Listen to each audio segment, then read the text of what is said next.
ஜெபம் செய்வோம்.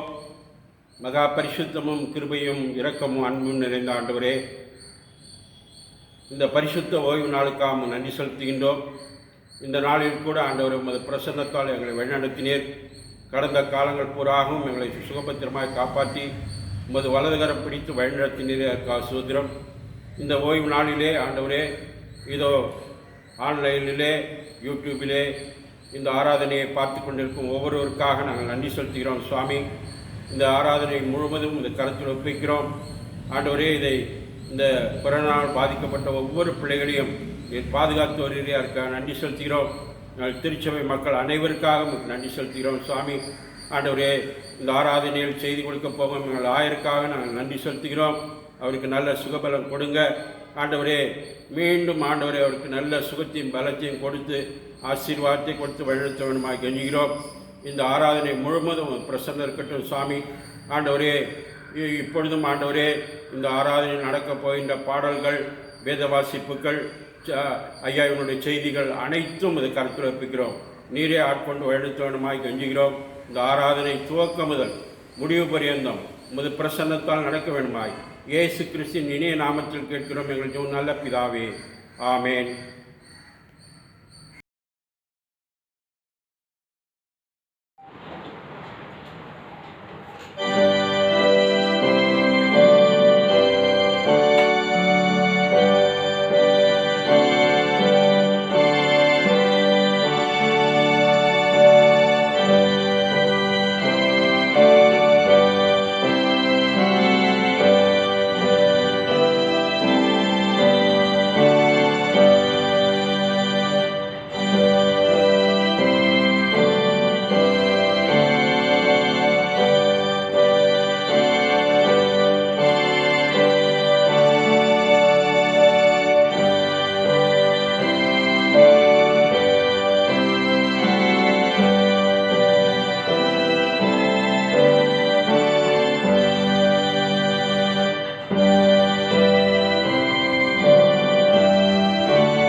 நாம் கடவுளை தொழுவோம். கடவுள் ஆவியாக இருக்கிறார். அவரை தொழுது கொள்கிறவர்கள் ஆவியோடும் உண்மையோடும் அவரை தொழுது கொள்ள வேண்டும். நம்முடைய பிதாவாகிய கடவுளாலும் கர்த்தராகிய இயேசு கிறிஸ்துவினாலும் உங்களுக்கு கிருபையும் சமாதானமும் உண்டாவதாக. இது கர்த்தர் உண்டு பண்ணின நாள், இதிலே களி கூர்ந்து மகிழ கடவோம். கடவுள் ஒளியாயிருக்கிறார், அவரில் எவ்வளவேனும் இருளில்லை. அவர் ஒளியில் இருக்கிறது போல நாமும் ஒளியிலே நடந்தால் ஒருவரோடு ஒருவர் ஐக்கப்பட்டிருப்போம். அவருடைய குமாரனாகிய கிறிஸ்துவின் இரத்தம் சகல பாவங்களையும் நீக்கி நம்மை சுத்திகரிக்கும். எங்கள் தந்தையாம் கடவுளே, உமது வல்லமையாலும் ஞானத்தாலும் எல்லாவற்றையும் படைத்து உமது குமாரனை எங்கள் இரட்சகராக தரும்படி உலகத்தில் அன்பு கூர்ந்தரே, உம்மை போற்றுகிறோம். குமாரனாம் கடவுளே, பாவத்தை தவிர்த்து எல்லாவற்றிலும் எங்களைப் போல மனிதனாகி எங்கள் பாவங்களுக்காக ஒப்புக் கொடுக்கப்பட்டு எங்கள் நீதிக்காக உயிர்த்தெழுந்தவரே, உம்மை போற்றுகிறோம். பரிசுத்த ஆவியாகிய கடவுளே, எல்லா உண்மைகளுக்குள்ளும் எங்களை வழிநடத்தி கடவுளின் அன்பை எங்கள் நெஞ்சில் பொழிகிறவரே, உம்மை போற்றுகிறோம். பிதா, குமாரன், பரிசுத்த ஆவியாகிய கடவுளே, உமக்கே எக்காலமும் எல்லா புகழும் மகிமையும் உண்டாவதாக. ஆமேன். பாவறிக்கை. நமக்கு பாவமில்லை என்பவனால் நம்மை நாமே வஞ்சிக்கொள்ளாவோம். நமக்குள் உண்மையில்லை. நமது பாவங்களை அறிக்கையிட்டால் பாவங்களை நமக்கு மன்னித்து எவ்வித அநீதியும் நீங்கி நம்மை சுத்திகரிப்பதற்கு அவர் நம்பத்தக்கவரும் நீதியும் உள்ளவர். நான் எழுந்து என் தகப்பனத்துக்கு போய், தகப்பனே, பரத்துக்கு விரோதமாகவும் முது பார்வையிலும் பாவம் செய்தேன். இனி உம்முடைய மகன் என்று சொல்லப்படுவதற்கு நான் பாத்திரன் அல்ல. உம்முடைய கூலிக்காரன் ஒருவனாக என்னை வைத்துக் கொள்ளும் என்பேன். கடவுள் ராஜ்யம் சமீபித்திருக்கிறது. மனம் திரும்பி சுவிசேஷத்தில் நம்பிக்கை வையுங்கள். நமது பலவீனங்களுக்காக பரிதவிக்க முடியாத பிரதான ஆசாரியர் நமக்கு இராமல் எல்லா விதத்திலும் நம்மை போல் சோதிக்கப்பட்டும் பாவமில்லாத பிரதான ஆசாரியே நமக்கு இருக்கிறார்.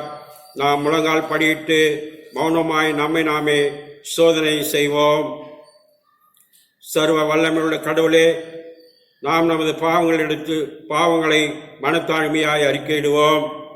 இரண்டாம் பாவறிக்கையை அறிக்கையிடுவோம். எங்கள் தந்தையாம் கடவுளே, நினைவினாலும் வார்த்தையினாலும் செய்கையினாலும் உமக்குரோதமாய் பாவம் செய்திருக்கிறோம்.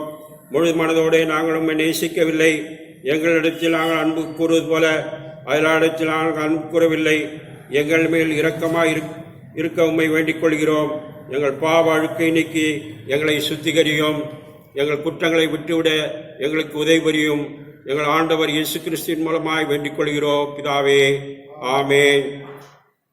சர்வ வல்லமையும் மிகுந்த இரக்கமுள்ள ஆண்டவர் மன்னிப்பையும் பாவ நிவர்த்தியும் கட்டளையிட்டார்களே, வாழ்க்கையை சீர்படுத்துவதற்கான காலத்தையும் நமது பரிசுத்தாவின் கிருபையும் தேற்றலையும் தந்தருள்வாராக. ஆமேன்.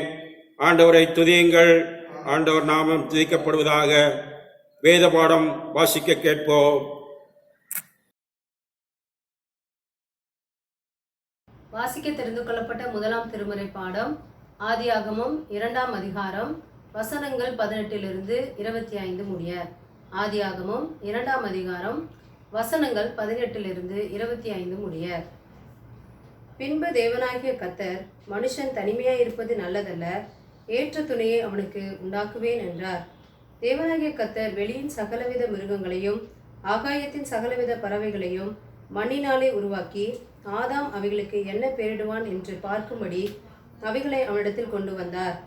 அந்தந்த ஜீவ ஜந்துக்கு ஆதாம் எந்தெந்த பெயரிட்டானோ அதுவே அதற்கு பெயராயிற்று. அப்படியே ஆதாம் சகலவித நாட்டு மிருகங்களுக்கும் ஆகாயத்து பறவைகளுக்கும் சகலவித காட்டு மிருகங்களுக்கும் பெயரிட்டான். ஆதாமுக்கோ ஏற்ற துணை இன்னும் காணப்படவில்லை.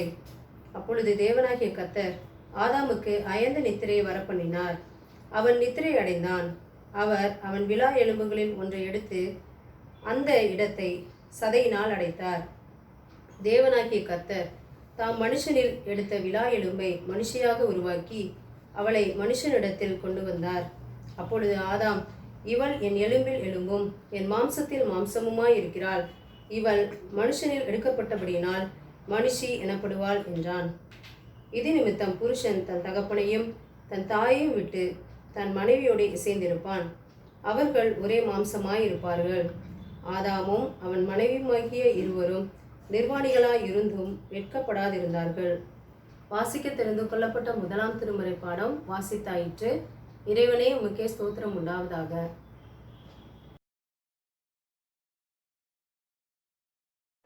வாசிக்கும்படியாக தெரிந்து கொள்ளப்பட்ட இரண்டாம் வேத பாடம் அப்போஸ்தலனாகிய பவுல் எபிரேயருக்கு எழுதின நிருபம் 13ஆம் அதிகாரம் வசனம் 1 முதல் 6 முடிய. எபிரேயர் 13ஆம் அதிகாரம் வசனம் 1 முதல்.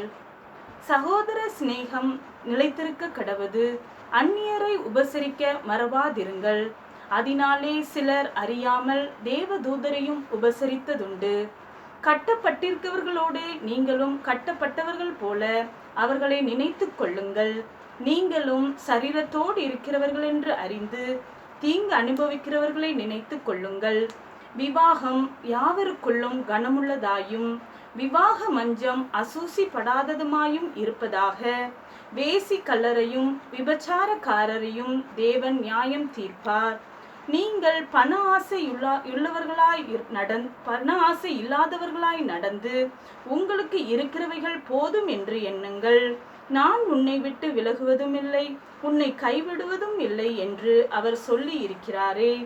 அதனாலே நாம் தைரியம் கொண்டு, கர்த்தர் எனக்கு சகாயர், நான் பயப்படேன், மனுஷன் எனக்கு என்ன செய்வான் என்று சொல்லலாமே. வாசிக்கும்படியாக தெரிந்து கொள்ளப்பட்ட நிருப வாக்கியம் முடிந்தது. தேவனே, உமக்கே மகிமை உண்டாவதாக. ஆமேன்.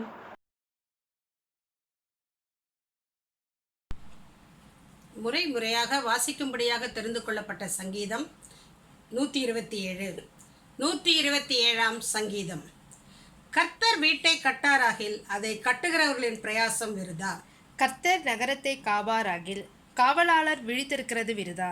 நீங்கள் அதிகாலையில் எழுந்து நேரப்பட வேலையிலே தரித்து வருத்தத்தின் அப்பத்தை சாப்பிடுகிறதும் விருதா. அவரே தமக்கு பிரியமானவனுக்கு நித்திரை அளிக்கிறார். இதோ பிள்ளைகள் கர்த்தரால் வரும் சுதந்திரம், கர்ப்பத்தின் கனி அவரால் கிடைக்கும் பலன். வால வயதின் குமாரர் பலவான் கையில் உள்ள அம்புகளுக்கு ஒப்பாயிருக்கிறார்கள். அவைகளால் தன் நம்பரா துணியை நிரப்பின புருஷன் பாக்கியவான். அவர்கள் நாணமடையாமல் ஒளிமுக வாசலில் சத்துருக்களோடு பேசுவார்கள். பிதாவுக்கும் குமாரனுக்கும் பரிசுத்த ஆவிக்கும் மகிமை உண்டாவதாக. ஆதியிலும் இப்பொழுதும் எப்பொழுதுமான சதா காலங்களிலும் மகிமை உண்டாவதாக. ஆமென்.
வாசிக்கும்படியாக தெரிந்து கொள்ளப்பட்ட நற்செய்தி பகுதி பரிசுத்த மத்தேயு எழுதின சுவிசேஷம் 19ஆம் அதிகாரம் 3ஆம் வசனம் முதல் 6ஆம் வசனம் வரை.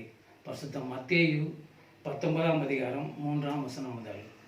அப்பொழுது பரிசேயர் அவரை சோதிக்க வேண்டும் என்று அவரிடத்தில் வந்து, புருஷனானவன் தன் மனைவியை எந்த முகாந்திரத்தினால் ஆகிலும் தள்ளிவிடுவது நியாயமா என்று கேட்டார்கள்.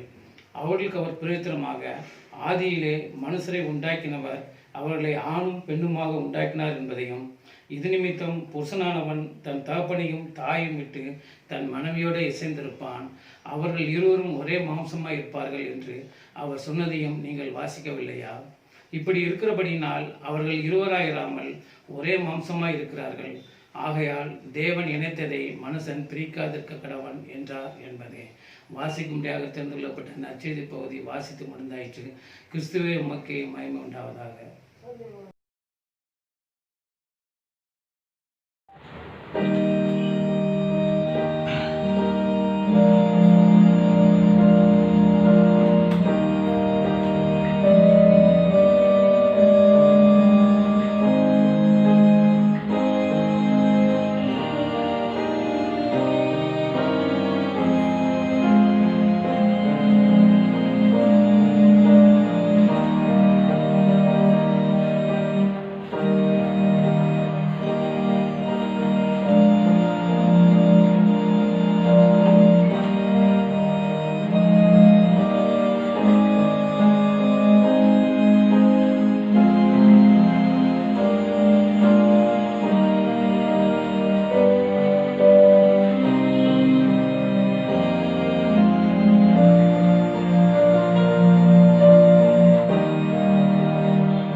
மார்னிங்.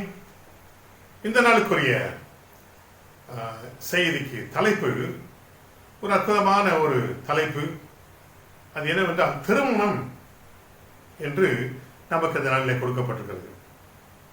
நம்முடைய பேராயத்திலே வெளியிடப்பட்டிருக்கிற அருளுரைஞர்களுக்கான அருளுரைகள் புஸ்தகத்திலே இந்த நாளின் செய்தியை நமது அன்புக்குரிய பேராயரமா அவர்கள் எழுதியிருக்கிறார்கள்.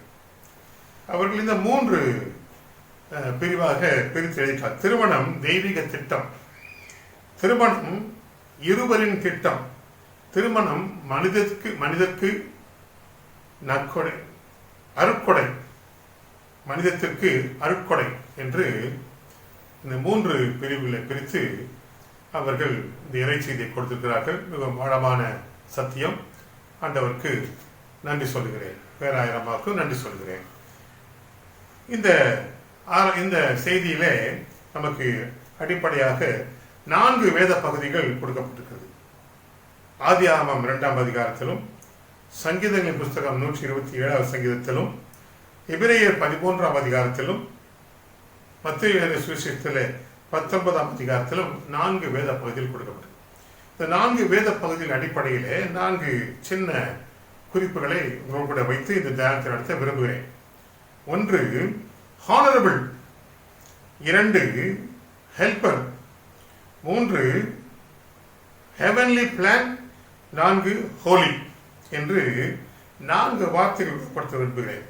Honourable, helper, heavenly plan, holy என்று சொல்லி 4 வார்த்தைகள் இந்த வேதத்தின் அடிப்படையில். முதலாவதாக ஹானரபிள்.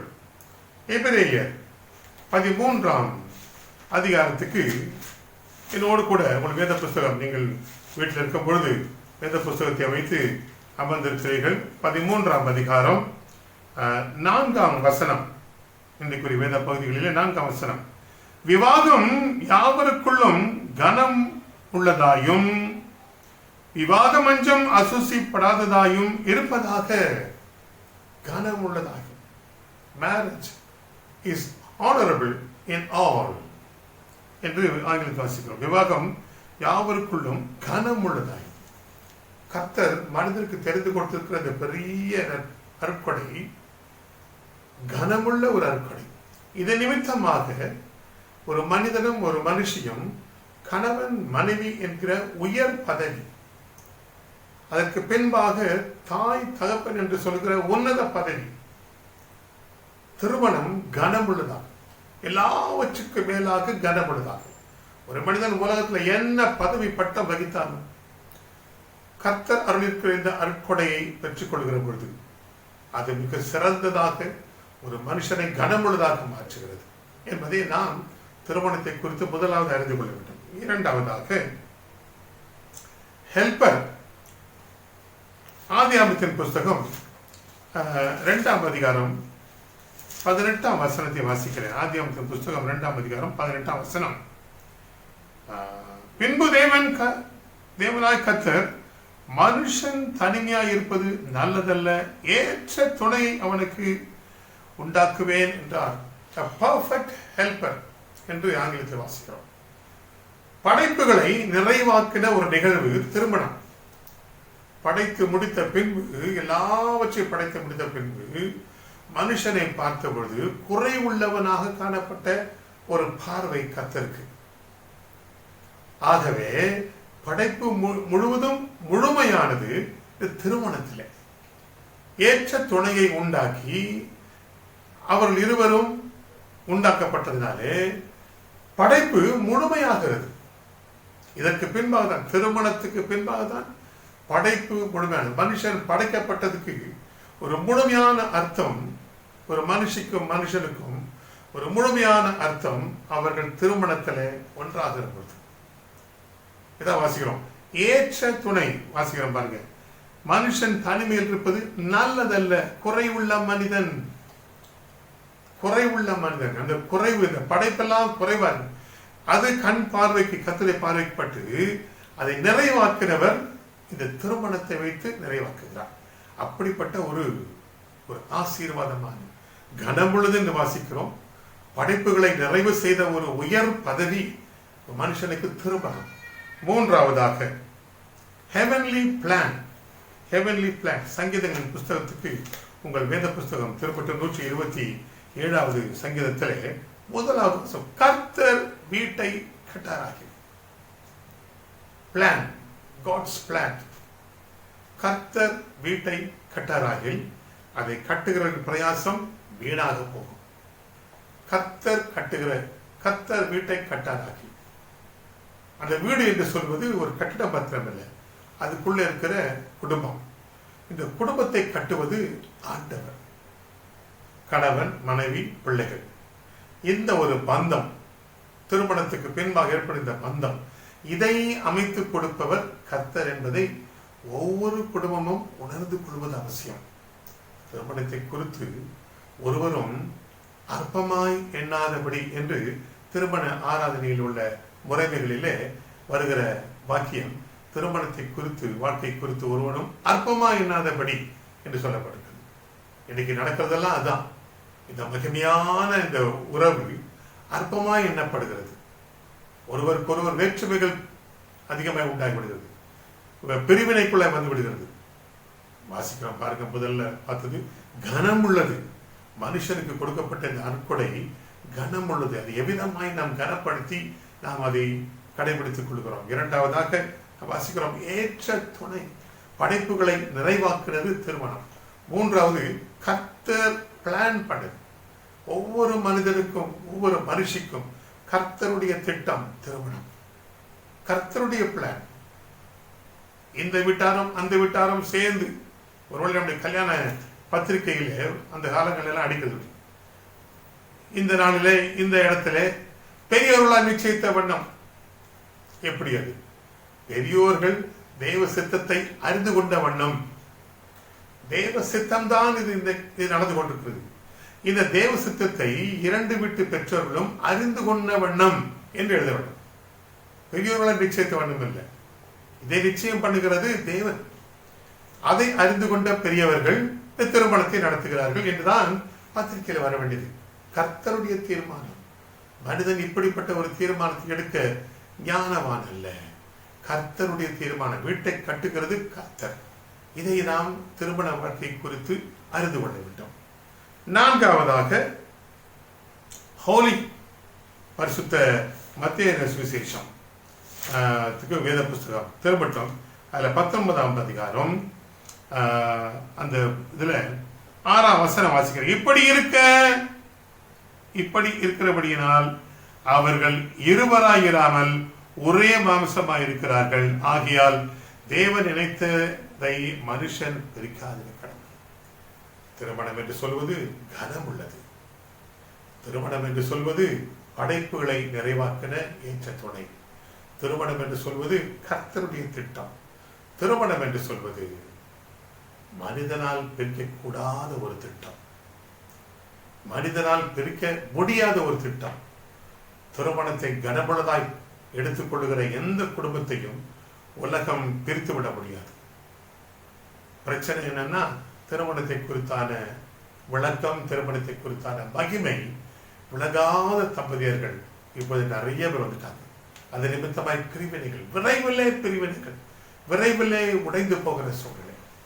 அன்புக்குரிய கர்த்தருடைய பிள்ளைகளே, நம்முடைய பிள்ளைகளுக்கு என்று திருமணத்தை ஒழுங்கு செய்வதிலே நாம் மிகுந்த கரிசனை உள்ளவர்களாக இருக்கிறோம். காரணம், ஆண்டவர் சொல்லியிருக்கிறார், பொல்லாதவர்களாக்கி நீங்கள் உங்கள் பிள்ளைகளுக்கு நல்ல ஈவுகளை, உங்கள் பிள்ளைகளுக்கு கொடுப்பதெல்லாம் சிறந்த ஈவு.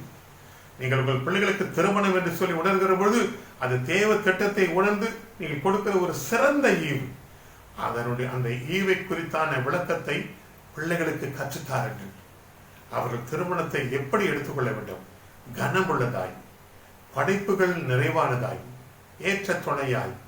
மூன்றாவதாக தேவனுடைய திட்டமாக. நான்காவதாக ஒருவராலும் பிரிக்கக்கூடாத ஒரு பெரிய பந்தம். இந்த இணைப்பை ஒருவராலும் பிரிக்க முடியாது என்கிற உணர்வு ஒவ்வொரு தம்பதியர்களுக்கும் உண்டாக வேண்டும். அப்பொழுது இடையிலே புகுந்து பிசாசானவன் குடும்பங்களை உடைக்கிற வேலை நடைபெறாது. திருமணத்தை குறித்து மகிமையானவற்றை நமது பிள்ளைகளுக்கு கற்றுக் கொடுங்கள். பிள்ளைகளை அறிந்து கொள்ள வேண்டும். இப்படிப்பட்ட ஒரு மகிமையானவற்றை வைத்துக்கொண்டு உலக பிரகாரமான சின்ன சின்ன வேறுபாடுகளுக்காக உடைந்து போகிற சூழ்நிலை நிறுத்தப்பட வேண்டும். பிரியமானவர்களே, இந்த ஞாயிற்றுக்கிழமை இவ்விதமான ஒரு வாய்ப்பை கர்த்தர் நமக்கு கொடுத்திருக்கிறார். குடும்பங்களை கட்டுகிறவர், குடும்பங்களின் ஆசீர்வாதங்களை அவர் உருவாக்கி தருகிறவர், குடும்பங்களை ஆசீர்வதிக்கிறவர், திருமணம் என்று சொல்கிற உயர்ந்த ஆசீர்வாதத்தை கொடுத்து நம்மை வழிநடத்துகிறவர். திருமணம் நடக்கிறது முதல் அந்த அந்த வார்த்தைகள், அந்த அந்த ஜபங்கள் எல்லாவற்றையும் முன்னுரையை நீங்கள் கவனித்து பாருங்கள். சிறப்பான முன்னுரை. திருமண வாழ்வு என்றால் என்ன என்று சொல்லி விளக்கமாய். ஆனால் வருகிற கல்யாண ஆராதனைகளை யாரும் அதை கவனிக்கிறது இல்லை. ஆனால் அது மிகவும் கருத்தாய் எழுதப்பட்ட முன்னுரை. அதை உணர்ந்து கொள்ளுகிற பொழுது ஒவ்வொரு குடும்பமும் கர்த்தருடைய பாதைகளை கட்டப்பட்டிருக்கும். மனுஷனால் உடைக்க முடியாது. ஆசீர்வதிப்பாராக. ஒவ்வொரு குடும்பங்களையும் ஆசீர்வதிப்பாராக. உங்கள் குடும்பத்தை ஆசீர்வதிப்பாராக. உங்கள் பிள்ளைகள் பிற்காலத்திலே குடும்பமாகிற பொழுது அந்த குடும்பங்களை ஆசீர்வதிப்பாங்க. ஒரு சத்தியம் குடும்பங்களை உடைக்க இயலாதபடி கர்த்தர் கட்டி காத்துக் கொள்வாராக. ஆண்டவர் நாமத்துக்கே மகிமை உண்டாவதாக. ஆமென். நாம் யாவரும் எழுந்து நின்று அப்போஸ்தலர் விசுவாச பிரமாணத்தை அறிக்கையிடுவோம். வானத்தையும் பூமியையும் படைத்த சர்வ வல்லமையுள்ள பிதாவாக்கிய தேவனை விசுவாசிக்கிறேன். அவருடைய ஒரே குமாரனாக்கிய நம்முடைய நாதர் இயேசு கிறிஸ்துவையும் விசுவாசிக்கிறேன். அவர் பரிசுத்த ஆவியினாலே கன்னி மரியாளிடத்தில் உற்பவித்து பிறந்தார். பொந்துயு பிலாத்துவின் காலத்தில் பாடுபட்டு சிலுவையில் அறையுண்டு மரித்து அடக்கம் பண்ணப்பட்டு பாதாளத்தில் இறங்கினார். 3ஆம் நாள் மரித்தோர் இடத்திலிருந்து எழுந்தருளினார். பரமண்டலத்துக்கு ஏறி சர்வ வல்லமையுள்ள பிதாவாக்கிய தேவனுடைய வலது பரிசத்தில் வீற்றிருக்கிறார். அவ்விடத்திலிருந்து உயிர் உள்ளோரையும் மரித்தோரையும் நியாயம் தீர்க்க வருவார். பரிசுத்த ஆவியையும் விசுவாசிக்கிறேன். பொதுவாயிருக்கிற பரிசுத்த சபையும் பரிசுத்த வான்களுடைய ஐக்கியமும் பாவ மன்னிப்பும் சரீரம் உயிர்த்தெழுதலும் நித்திய ஜீவனும் உண்டென்று விசுவாசிக்கிறேன். ஆமேன்.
நாம் ஜெபம் செய்வோம். ஆண்டவரே, இந்த நாளின் செய்திக்காக உமக்கு நன்றி சொல்கிறோம். நீர் கொடுத்திருக்க தலைப்புக்காக உமக்கு ஸ்தோத்திரம். ஆண்டவரே, எங்களோடு கூட இணைந்து வீடுகளிலே இந்த தியானத்தில் இடம்பெறுகிற ஒவ்வொரு குடும்பத்தாரையும் நீர் ஆசீர்வதியும். சிறப்பாக கர்த்தாவே கொடுத்து வருகிற ஒரு நல்ல சுகத்திற்காக உமக்கு ஸ்தோத்திரம். ஆண்டவரே, இந்த நாட்களிலே தங்களுக்கு அன்பானவர்கள் ஆண்டவரே தங்களுடைய பிரிந்து போயிருக்கிற அன்பானவர்கள் குடும்பத்துக்காக நாங்கள் ஜெபிக்கிறோம். ஆறுதல் படுத்தும், வழிநடத்தும், சமாதானம் தாரும் சுவாமி. அவ்விதமாக கர்த்தாவே பிள்ளைகளுடைய படிப்பு விரைவிலே ஆண்டவரே பள்ளிக்கூடங்கள் திறக்கப்பட்டு பிள்ளைகள் படிப்பு ஆரம்பமாகட்டும் சுவாமி. ஆலயங்கள் திறக்கப்பட நாங்கள் ஜெபிக்கிறோம். விரைவில் ஆராதிக்க எங்களுக்கு உதவி செய்துள்ளோம். ஆண்டவரே, குடும்பத்தின் நாட்டின் தலைவர்களை நீர் ஆசிரிக்கிறார்கள். திருச்சபையின் தலைவர்களை ஆசிரியத்தார். கர்த்தாவே, எங்கள் பேராயருக்காக, அன்பு பேராயரமாக குடும்பத்தின் மக்களுக்காக நாங்கள் மாற்றம் ஜெபிக்கிறோம். இந்த நாட்களில் அதிகப்படியான உழைக்க, புதுவிதமான தீர்மானங்களை எடுக்க வேண்டிய சரீர சுகத்தையும் நல்ல ஞானத்தையும் கட்டளையிடுவீராக. இந்த கிருபை அன்பு பேராயர் குடும்பத்தோடு இருக்க வேண்டுமா ஜெபிக்கிறோம். எங்கள் ஒவ்வொருவரையும் தாழ்த்துகிற சுவாமி. உமது நாமத்துக்கே மகிமை உண்டாகட்டும். கொடுத்து வருகிற மழைக்காக உமக்கு ஸ்தோத்திரம். அகிலும் இந்த பெரும் வெள்ளத்தினாலே இடங்கள் பாதிக்கப்படாதபடி செழிப்பை தர வேண்டும் என்று ஜெபிக்கிறோம். ஆசீர்வதிக்கிறோம். இயேசு கிறிஸ்து மூலம் ஜெபிக்கிறோம் நல்ல பிதாவே. ஆமென். நமது ஆண்டவராய் இயேசு கிறிஸ்துவின் கிருபையும் பிதாவாகிய தேவனுடைய அன்பும் தூய ஆவியானவர் அருளுகிற ஐக்கியம், வழிநடத்தல், பாதுகாப்பு, சமாதானம், ஆசீர்வாதம் நம் அனைவரோடும் எப்பொழுதும் சதா காலத்திலிருந்து நம்மை வழிநடத்துவதாக. ஆமென். ஆமென்.